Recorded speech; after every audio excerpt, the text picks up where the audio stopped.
क्योंकि संसार की सब वस्तुएं जड़ हैं और आप चेतन हैं। तो आपके लायक कोई भी चीज संसार की नहीं है जो आप है, तो आप चेतन है और संसार चेतन है नहीं।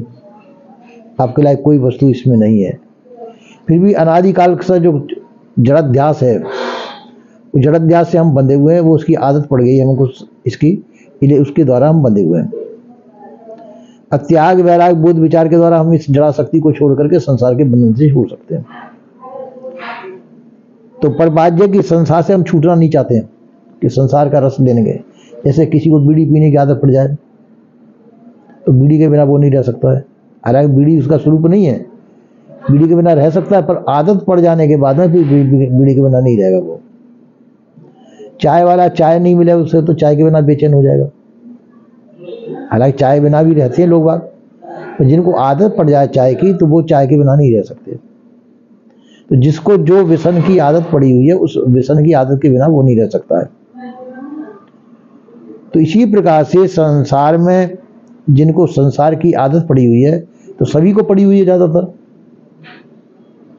पर जो अपना कल्याण चाहते हैं वो संसार की आदत को छोड़ते हैं।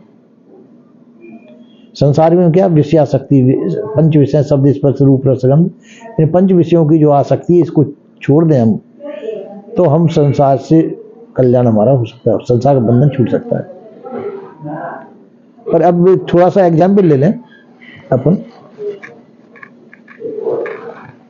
आपको कोई खेल खेल रहे हैं आप, जैसे शतरंज का एक गेम और कोई खेल जिसको आप पसंद करते हैं, तो उस खेल में आपकी आसक्ति है और आपको कोई बुलाए वहां से तो उसको खेल को छोड़ करके उठना मुश्किल है आपका, उसकी आदत है ऐसी।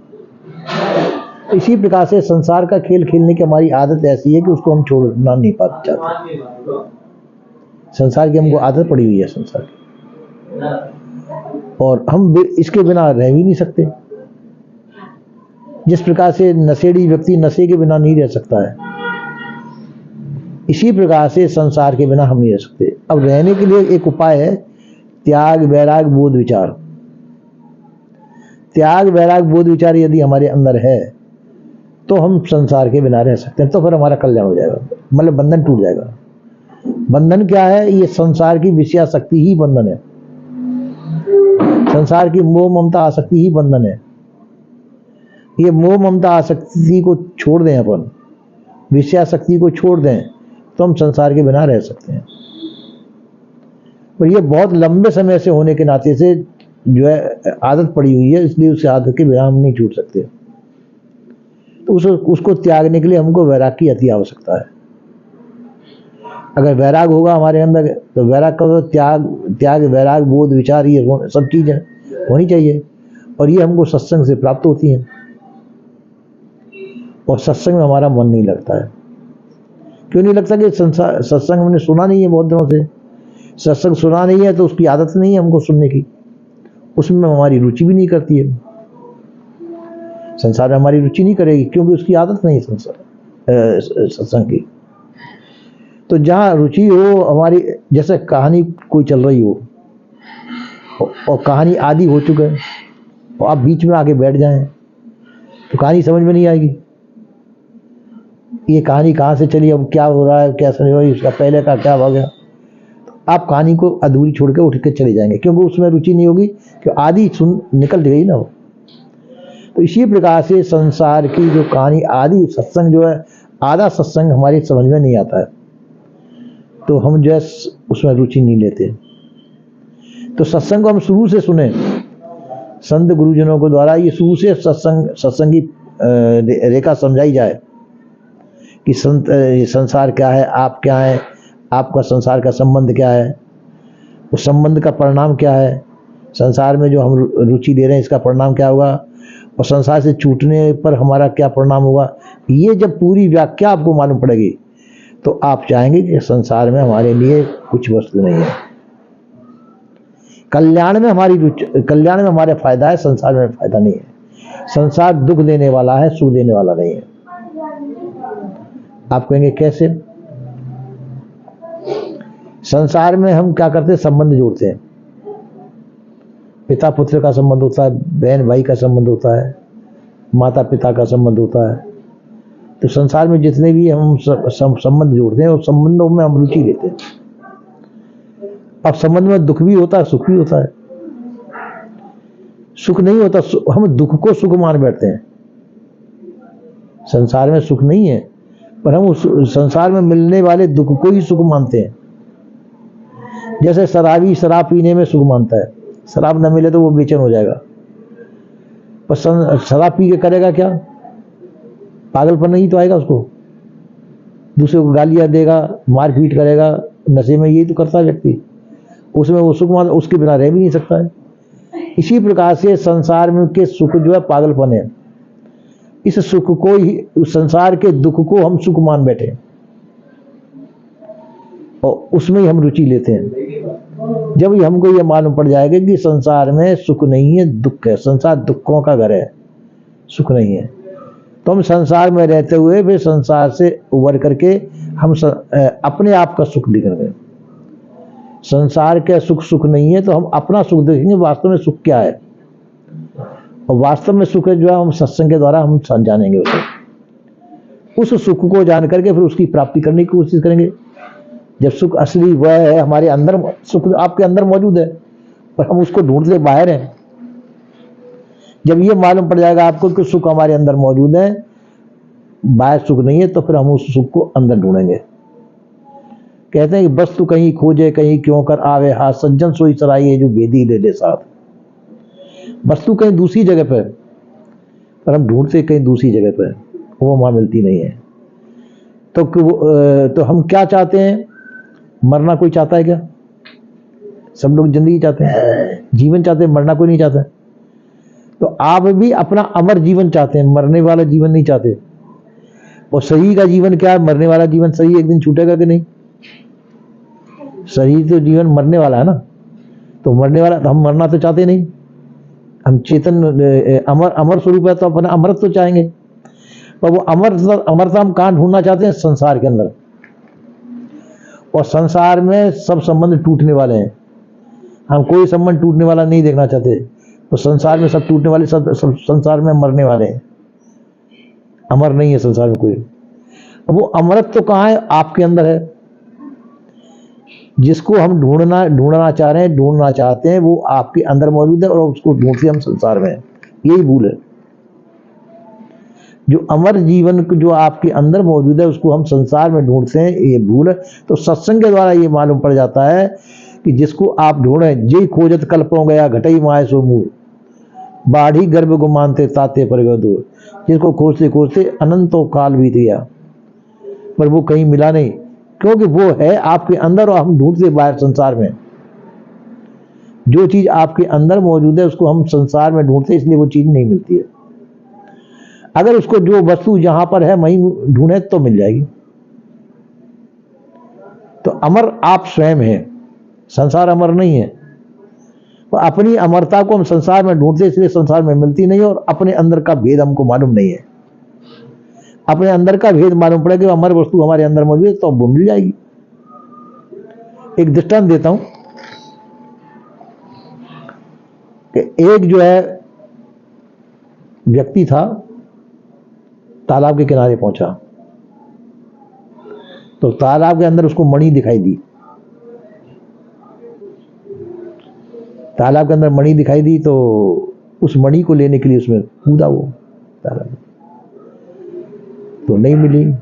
फिर बाहर निकलता था, फिर पानी ठहर जाता था, फिर देखता फिर मणि तालाब में दिखती थी। फिर उसको लेने के लिए फिर पहुंचता था तालाब। उसको पूरा दिन हो गया। एक दूसरा व्यक्ति आया, साधु आया वहां पर। साधु समझ गया इस बात को कि ये संसार जो तालाब में दिखने वाली मणि को ये लेना चाह रहा है, पर जहां लेना चाहता वहां है नहीं वो।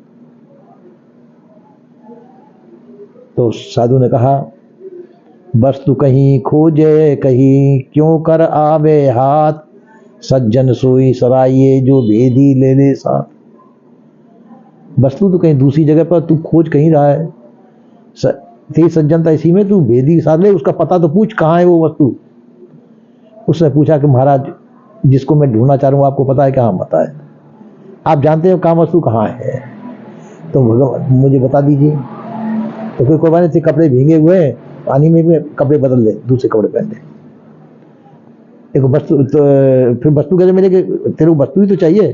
तो वस्तु तो तालाब के अंदर है, तालाब के अंदर नहीं है वो वस्तु, वस्तु कहीं दूसरी जगह पे, तालाब के अंदर वो वस्तु है ही नहीं। तो कोई कहाँ है हमारा, तो मैं बताऊंगा तेरे को, कपड़े बदल ले तू। उसने कपड़े बदल लिए, देखो इस पेड़ पे चढ़।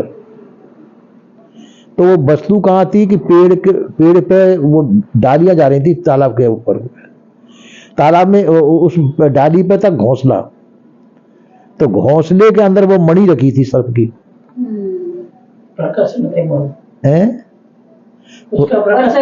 हाँ, वो मणि दिखाई दे रही थी तालाब के अंदर। तो वस्तु कहाँ थी, घोंसले के अंदर, और दिखाई दे रही थी कहाँ पे, तालाब के अंदर। मानिए तो अब जब इसलिए कर लोग तालाब में देखा जाए, तालाब में वो वस्तु थी नहीं। तो साधु ने कहा कि देख जो इस तालाब में वो घोंसला है ना, उस घोंसले के अंदर जो तू ढूंढ रहा है वो वस्तु वहां पे है। वस्तु कहीं पर ढूंढ रहा है, कहीं दूसरी जगह पर, तू कैसे मिलेगी तुझे। तो उसने कहा कि अच्छा महाराज ठीक है। वो ऊपर चढ़ा, घोंसले में देखा, उसको बड़ा सुंदर मणि दिखाई दे गई, ये बहुत सुंदर मणि है। उतर के आ गया, महाराज ये मणि तो आपकी कृपा से मुझे प्राप्त हो गई, अब तालाब वाली मणि मेरे को दे दीजिए। देखो अरे बेवकूफ, तालाब में मणि थी नहीं। मणि तो कहते तू ताला है वही थी। नहीं महाराज ये चालाकी नहीं चलेगी, अब तालाब सीधे ये मणि खोल, जब तक मेरे को ऊपर चढ़ा दिया और आपने तालाब की मणि निकाल ली आपने। तो जब कहा कि मूर्ख के सिखलावते ज्ञान गांठ का जाए, कोयला हो आज तो मूर्ख के पल्ला पड़ गए, तो मूर्ख को ज्ञान नहीं देना चाहिए। सही बात। तो फिर महात्मा जी की युक्ति थी, अच्छा ऐसा कर, तेरे पास जो मणि है इसको ऐसे तालाब के ऊपर कर। तालाब ऊपर किए तो एक देख वो दिखाई दे रही ना, कहा अब इसको हटा ले।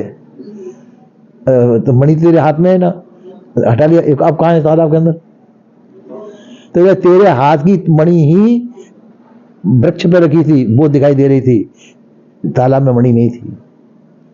इसी प्रकार से जो सुख हम ढूंढ रहे हैं वो सुख हमारे अंदर मौजूद है।